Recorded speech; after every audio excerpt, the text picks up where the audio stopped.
10월 초였습니다. It was early October. 운전을 이렇게 막 하고 가다가 어느 마을에 잠깐 들어가게 되었어요. I was driving and briefly entered a small town. 아주 예쁜 마을이더라고요. It was a very beautiful town. 잠시 동네를 이렇게 쭉 둘러보았습니다. It took a little time to look around the neighborhood. 근데 제일 먼저 눈에 들어온 것은 크리스마스 장식을 막 한 아주 조그마한 가게였습니다. The first thing that caught my eye was a tiny shop decorated for Christmas. 그래서 그냥 들어가 봤죠. So I went inside. 정말 입구에서부터 들어가 천장 높은 곳까지 이 크리스마스 장식으로 가득했습니다. From the entrance to the ceiling, it was absolutely filled with Christmas ornaments. 맘 같아서는 거기 있는 것을 다 가지고 왔으면 좋겠더라고요. I wished I could have bought everything in there. 하지만 그럴 수는 없었고 눈으로 보는 것만으로도 그냥 즐거워했습니다. But since I couldn't, simply looking at them brought me joy. 근데 저의 마음을 더 즐겁게 했던 것은요, 그 가게 주인의 외침이었습니다. Yet, what delighted my heart even more was the shout of the shop owner. 크리스마스까지 이제 83일 남았습니다. 그래더라고요. Only 83 days left until Christmas. 그리고 그는 이렇게 외치면서 정말 즐거워하더라고요. He shouted this with genuine joy. 그냥 하는 말이 아니라 진심으로 느껴졌어요.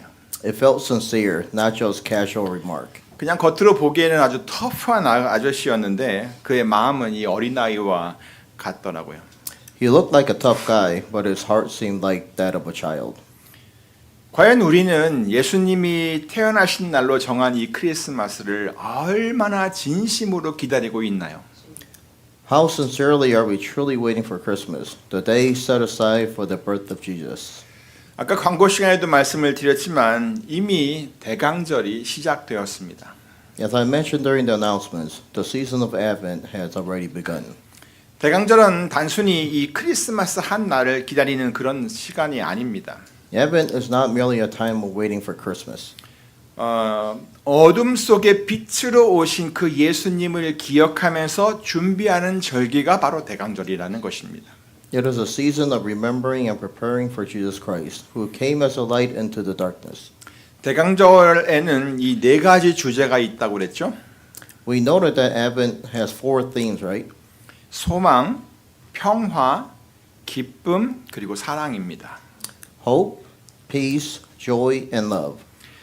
그 중에서 오늘은 우리가 이 평화에 대해서 함께 생각을 해보려고 합니다. Today we are going to reflect together on the theme of peace. 솔직히 말하면 지금 Honestly, however, 지금 이 시대에 평화라는 말을 꺼내는 것 그 자체가 이게 조금은 어색하게 느껴집니다. mentioning the word peace in this era feels like a bit awkward. 뉴스를 보면 전쟁과 분쟁과 갈등이 막 끊이지 않고 이어지고 있잖아요. If you watch the news, wars and conflicts never cease. 우리 사회 안에도 갈등과 분열이 항상 존재하고요. 때로는 그 골이 점점 더 깊어지고 있습니다. Even within our society, conflict and division always exist, and sometimes the rift deepens. 가정과 사람들과의 관계 속에서도 이 마음의 평안을 잃은 채 살아가는 사람들이 너무나 많습니다. So many people are living without peace in their hearts, in their homes, and in their relationships. 이런 시대에 우리는 자주 스스로에게 이렇게 묻곤 하죠. In such times, we often ask ourselves, 과연 평화를 이루는 것이 가능할까? is it even possible to achieve peace? 하나님께서 정말 이 세상 가운데 평화를 이루어 주실까? Will God truly bring peace to this world? 바로 이러한 질문 앞에서 오늘 우리는 하나님께서 이사야 선지자를 통해서 하신 말씀을 딱 대면하게 됩니다. It is precisely in the face of these questions that we confront the word God spoke through the prophet Isaiah today. 한 아기가 우리에게 낳고 한 아들을 우리에게 주신 바 되었다. To us a child is born, to us a son is given. 이 말씀은 아주 어둡고 깜깜한 그런 시대에 남한국 유다 백성들에게 주어진 약속입니다. This word was a promise given to the people of the southern kingdom of Judah during a very dark time. 이사야 선지자가 이 예언을 할 당시 이 국제 정세는요, 아주 잔인하고 강력한 군사력을 가진 아수르 제국이라고 하는 그 나라에 의해서 많은 영향을 받고 있었습니다. When Isaiah made this prophecy, the international situation was heavily influenced by the cruel and militarily powerful Assyrian Empire. 북왕국 이스라엘은 거의 멸망 직전에 있었고요. The northern kingdom of Israel was on the verge of destruction. 남왕국 유다 역시 아수르의 힘과 그 권력 때문에 늘 불안해하고 있었습니다. And the southern kingdom of Judah was constantly anxious due to the power and authority of Assyria.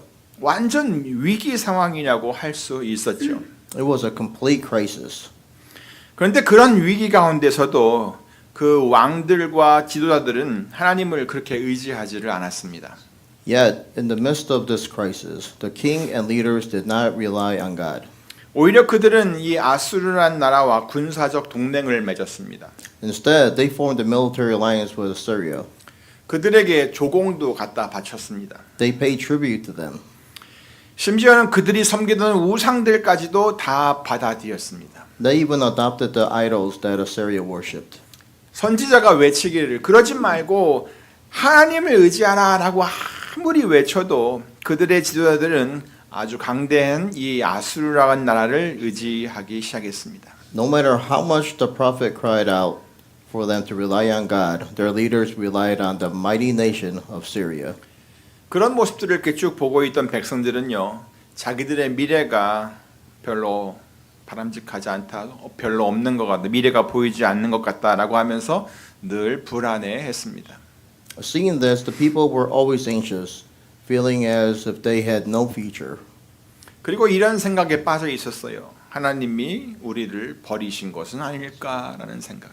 They were preoccupied with the thought, did God abandon us? 이런 시대적 상황을 가장 잘 표현하고 있는 단어가 바로 오늘 본문이 있는 이사야 9장 앞부분에 나오는 흑암과 고통이라는 단어입니다. 흑암과 고통. The words that best express this historical situation are darkness and distress.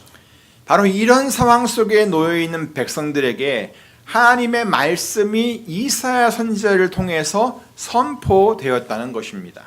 It was precisely to the people in the situation that the word of God was proclaimed through the prophet Isaiah. 한 아기가 우리에게 낳고 한 아들을 우리에게 주신 바 되었다. To us a child is born, to us a son is given. 그리고 그 어깨에는 정사를 메었다. The government will be on his shoulders. 그리고 그는 놀라운 상담자, 전능하신 하나님, 영존하시는 아버지, 평화의 왕이라고 불려질 것이다. And he will be called Wonderful Counselor, Mighty God, Everlasting Father, Prince of Peace. 자, 그런데요, 이 말씀을 자세히 가만히 보세요. 살펴보니까요, 그냥 이 말씀은 한 아기가 태어났다라는 말씀이더라고요. When we carefully examine this passage, it speaks of a child being born.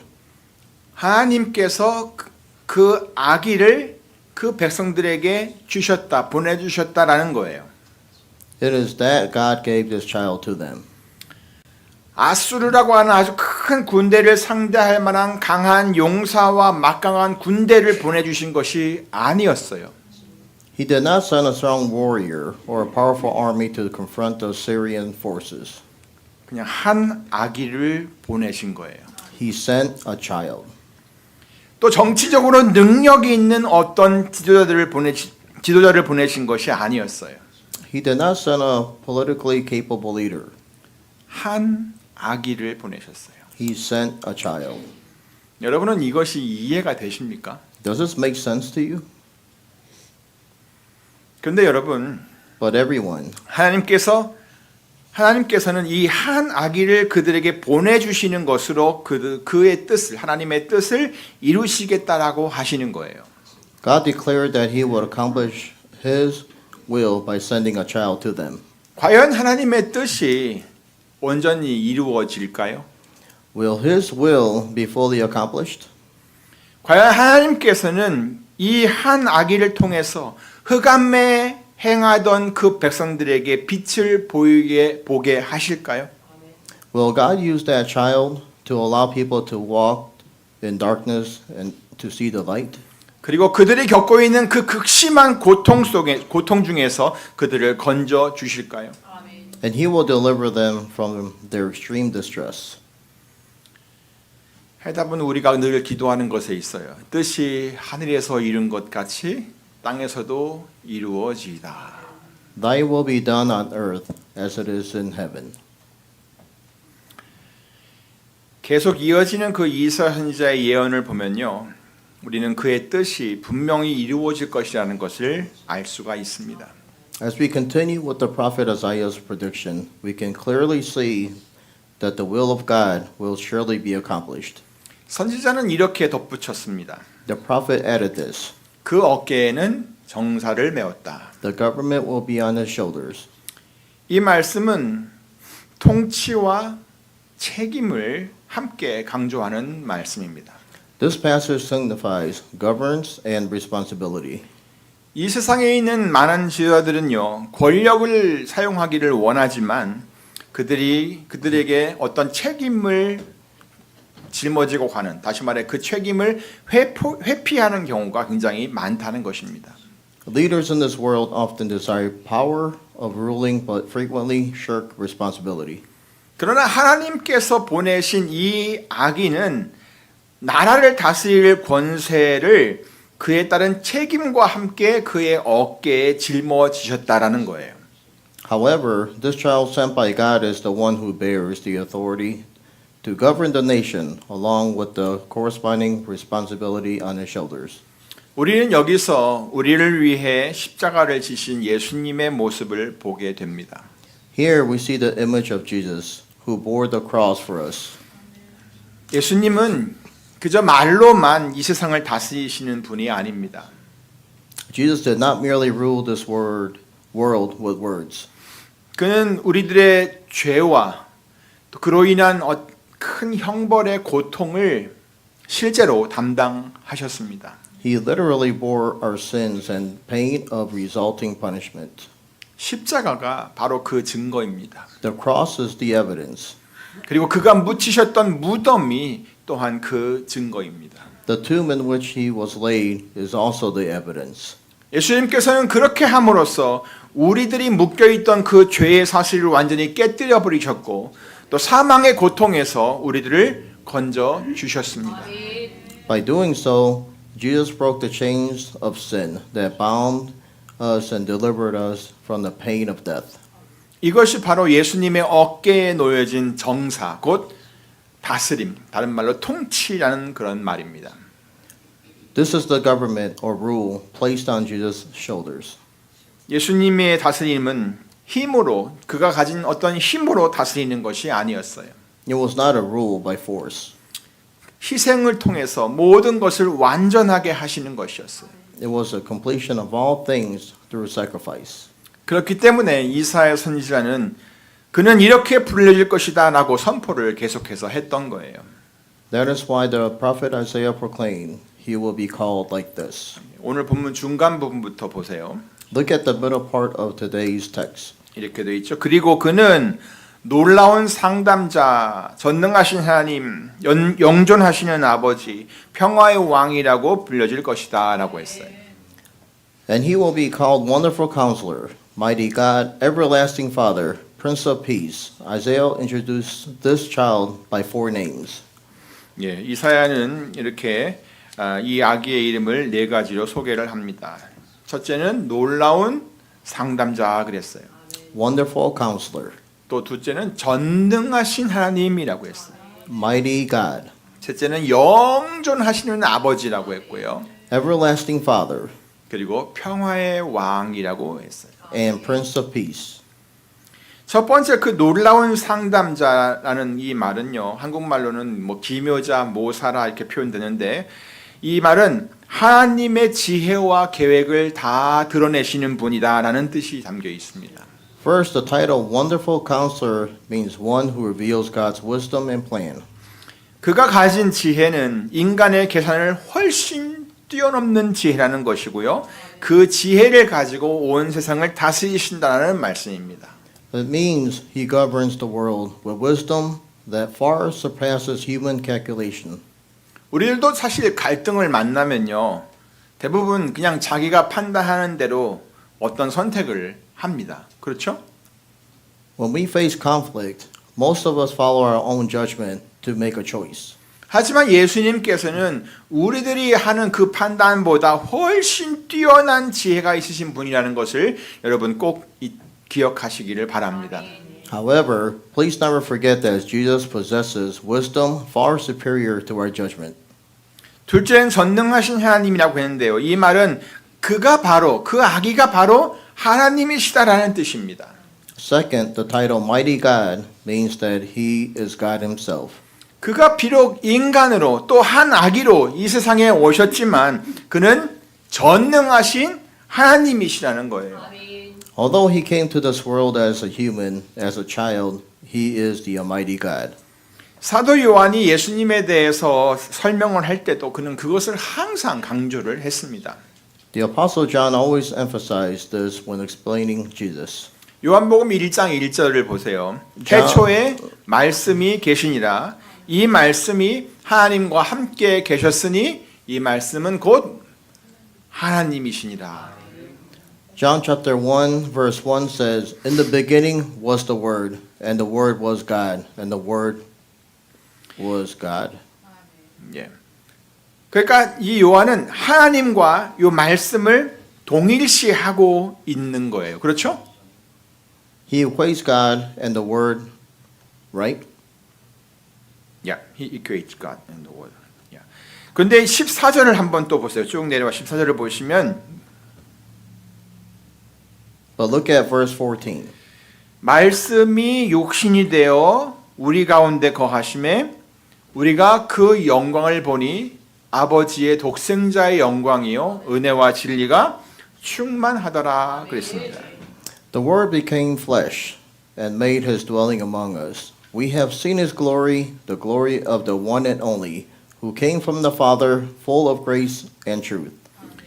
결국 이 말씀은 말씀이신 하나님께서 육신이 되어서 우리 가운데 거하게, 머물게, 상주하게 되셨다라는 뜻입니다.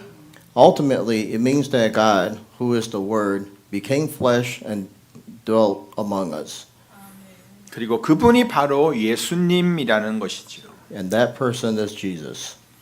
자, 세 번째 영존하시는 아버지라는 이 말은요. 영존하시는 아버지. 시간이 아무리 많이 지나도 변함이 없는 아버지, 든든한 보호자라는 뜻이 있습니다.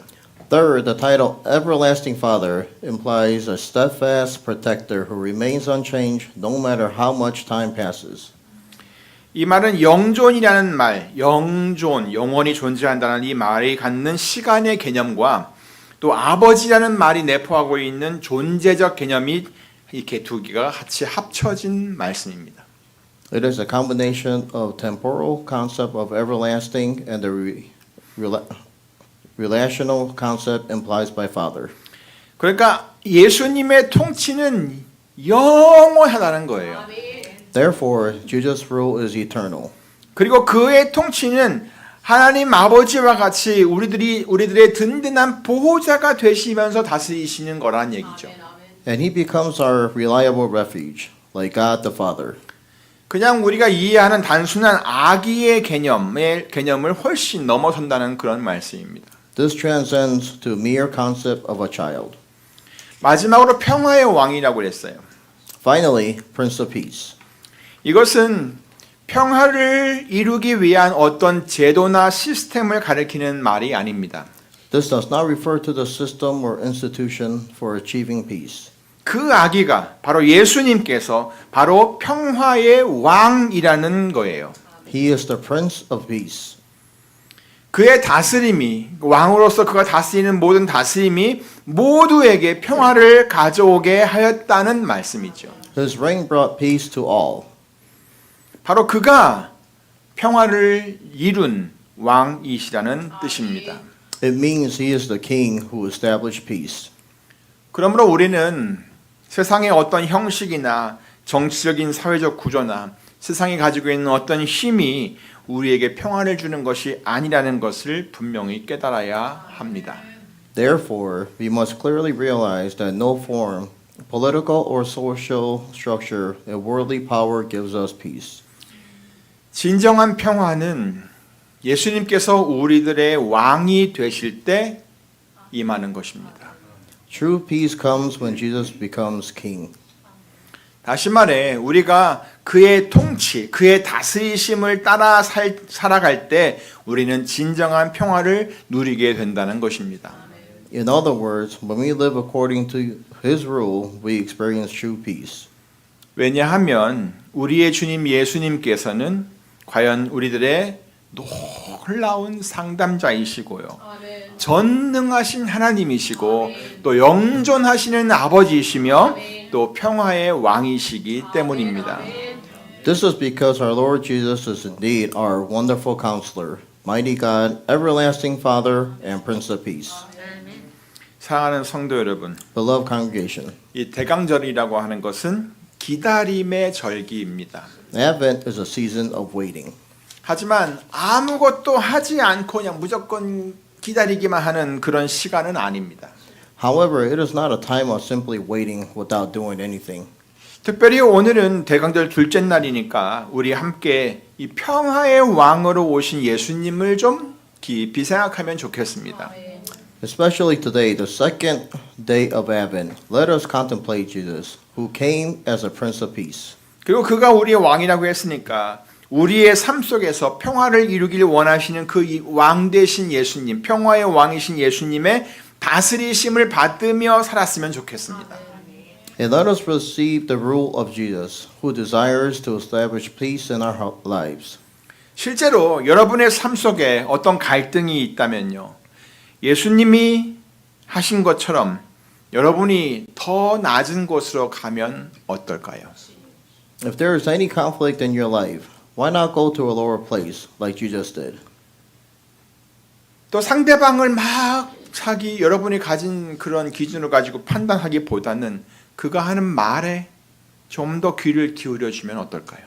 Instead of judging the other person, please listen more carefully to their words. 또 마음속에서 막 분노가 치밀어 오고 막 짜증이 올라오는 그런 상황에 있다면 기도를 하면서 하나님께 아뢰시고 주님과의 시간을 좀 더 가져보면 어떻겠어요? If anger flares up, please take time with the Lord, praying and telling God about it. 또 누군가를 미워하기보다는 차라리 용서를 하는 것을 연습해 보면 좀 어떨까요? Also, instead of hating someone, why not practice forgiveness? 어쩌면 이렇게 하는 것이 평화의 왕으로 오신 예수님을 기다리는 성도의 모습인 것 같습니다. Perhaps these are the characteristics of a Christian waiting for Jesus, the Prince of Peace. 사랑하는 성도 여러분, Beloved congregation, 세상은 여전히 혼란스럽고요. 어디나 갈등은 계속되고 있습니다. the world is still chaotic and conflicts continue everywhere. 하지만 우리가 반드시 기억해야 할 것은 하나님께서 이미 평화를 위해서 아주 놀라운 일을 시작하셨다는 것입니다. But what we must remember is that God has already begun an astonishing work for peace, and that peace is achieved through Jesus Christ, who came to us as a child. 그리고 그 평화는 한 아기로 우리에게 오신 예수 그리스도를 통해 이루어집니다. 그러므로 여러분의 마음과 가정과 교회 한가운데 이 평화의 왕이 계시게, 거기에 머물러 계시게 하시기를 간절히 바랍니다. Therefore, allow this Prince of Peace to dwell in your hearts, your homes, and in the midst of your church. 그래서 그분이 여러분의 삶을 온전히 다스려 가시도록 한번 맡겨 보세요. And entrust your lives entirely to His governance. 그러면 이번 크리스마스가 더욱 복되고 참 평화가 넘치는 날이 될 줄로 믿습니다.